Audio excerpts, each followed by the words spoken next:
কোনো ধরনের একটা যদি আমরা দোয়া মাহফিল করতে গেছি আমাদের করতে দেওয়া হয়নি। এমনকি আমরা রোজার মাসে, রোজার ঈদের সময় গরিব মানুষের মাঝে যে সাধারণ ঈদের উপহার দিতে গেছি সেটাও দিতে দেওয়া হয় নাই।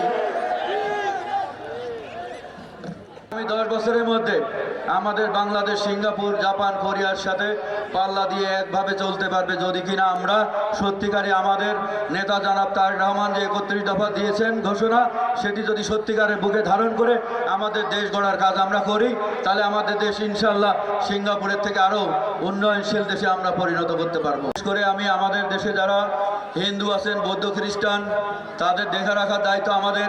যেহেতু বাংলাদেশের প্রায় 85% উপরে আমরা মুসলমান আছি, ইন্ডিয়ান সরকার বারবার আমাদের দেশের দিকে আঙ্গুল দেখায় দেন যে আমাদের দেশে সংখ্যালঘুরা অত্যাচারিত হচ্ছে। আসলে যত